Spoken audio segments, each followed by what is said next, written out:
Hello my lovelies! It's probably no surprise to you by now that I love tabletop RPGs. And guess what? I made a subclass for 5th edition. Just a quick disclaimer, this was designed with the original 5th edition D&D rules in mind, not the new 5.5 update. I haven't had the chance to dive into the newer system enough to confidently balance it there. That said, if you do try it out in the new edition, please let me know how it goes. So let me walk you through the process behind my monk subclass inspired by body art and expression, the way of the painted soul. I love monks as a class, but they can sometimes feel quite limited compared to other classes. I've always loved how clerics and druids get loads of flexibility, choosing from a big spell list and preparing a different loadout each day. It's a cool way to represent adaptation and foresight, which obviously those guys have in spades. And I thought, why not give monks some of that dynamic energy as well? So I did.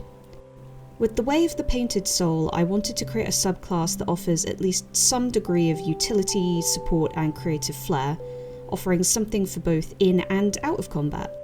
It's not just about punching things, though you can still definitely do that if you want to. Culturally, the idea of painting the body spans so many traditions across the world. Henna, woad, ceremonial tattoos, war paints, body art used in rites of passage. The list is honestly endless.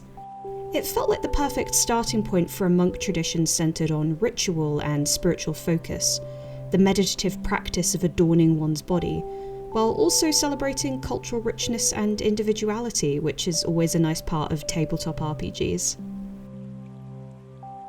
In terms of design, monks get their subclass features at 3rd, 6th, 11th and 17th level.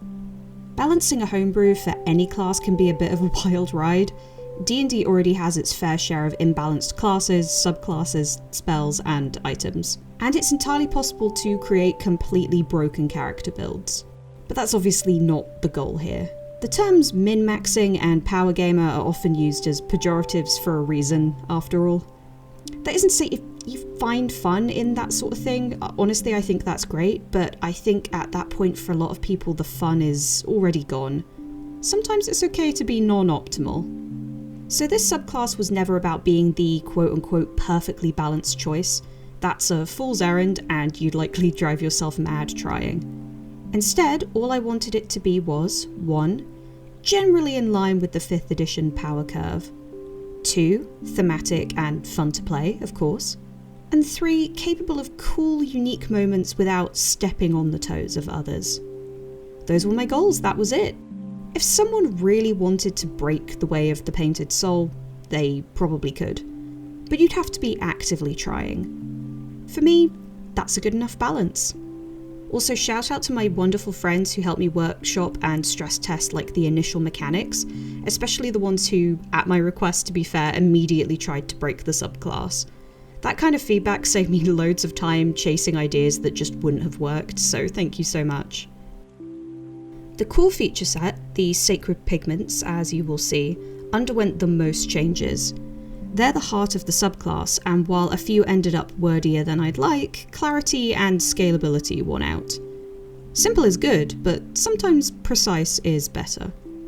And huge thanks to everyone in the Ritfinch Discord who joined me on call to chat about the subclass, brainstorm and just generally have a great time. I also did a stream while finishing some of the art for this, and just hanging out and talking TTRPGs with you all was such a highlight, so we'll definitely have to do that again sometime. I used the excellent home brewery, by the way, shout out to them, to lay everything out in a professional looking PDF, and after a few final tweaks, I had a version I was actually really happy with. So, what is the Way of the Painted Soul in brief? Monks who follow this path use sacred pigments made from natural minerals and plants to channel their ki. By painting different parts of their body, they unlock latent parts of their physical and spiritual potential. These paints are removed during long rests, and the act of reapplying them is considered part of that mandatory meditation required to regain your ki. In this fashion, they can prepare for the way ahead and make decisions on how they want to tackle future problems. As they level up, these monks can paint more areas at once, extending their powers and eventually sharing those benefits with their allies. They gain a spiritual third eye, insight beyond the physical realm, and at 17th level they can become a living mandala, a radiant expression of spiritual energy that empowers their friends and stuns their foes. As a monk that follows this tradition, you become a living piece of art, through which your spirit and the universe as a whole expresses itself. In terms of playing this subclass, keep in mind the difference between cultural appreciation and appropriation. While the concept draws on global traditions, it's important to be respectful and mindful with your character choices. Even if you mean super well, just keep an eye on it. That said, don't be afraid to get creative with how your monk expresses their ritual. Maybe they spend hours painting intricate designs with a delicate brush.